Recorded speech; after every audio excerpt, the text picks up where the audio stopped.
Here's a Pendolino, and today I'm reviewing this train. You'll notice the door takes a while to open, because a little step folds out before the door opens. This is similar to the Stadler Flirt, but it doesn't allow for level access. By the way, I boarded the train at Coach J, which is first class. This train was 9 coaches long, and some trains are 11 coaches. First class is on the London end, in the end 3 carriages. I wanted to sit in Coach A, so I'll be walking for a while. This is what first class looks like. However, you might notice, it says, Standard Premium on the headrest. This is because Avanti offers a third, in the middle class of travel. You get a first class seat, but everything else is the same as standard. Standard class is in a 2x2 layout. By the way, am I the only one who thinks standard is better than first? Also, I hate when the seats on each side face different ways. This is not the case on the class 805 and 807 ever. I walked past the disabled toilet, which was broken for some reason. Coach C has the buffet car,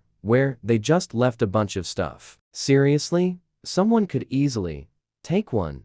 There weren't any staff. This was like 30 minutes before the platform was even announced. But still, there were a couple of passengers on the train. These chocolates are cooled though. Wait, why is that screen upside down? I didn't even notice that. Right next to the buffet car was this thing. I don't know what this is. Here's a fire extinguisher. By the way, the button to open the vestibule door is a touch button, but the one between carriages is a physical push button. I find this to be really weird. There were a lot of luggage stacks throughout the train with blue lights. Some even had huge bars going through them for some reason. There's also overhead luggage racks for smaller items. Going back to the luggage stacks with huge bars in it, you might have noticed braille seat numbers, which I think is really nice. There's also litter bins and route maps in the vestibules. In the carriage, there are loads of older and newer screens. Also, there's a random little space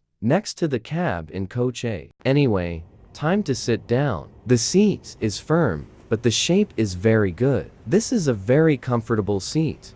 Calling at Milton Keynes Central. Today, traveling from London Euston to Milton Keynes Central. This journey is about 30 minutes long, which isn't too bad. London North Western Railway also offers slower and cheaper services. My Avanti ticket was pretty cheap, but the London North Western ticket was £1 more. By the way, this exact route is in TrainSim World 5, which is cool. I would have played it on the train, but I don't have the correct route. One day, maybe. Anyway, doors closing. Time to go.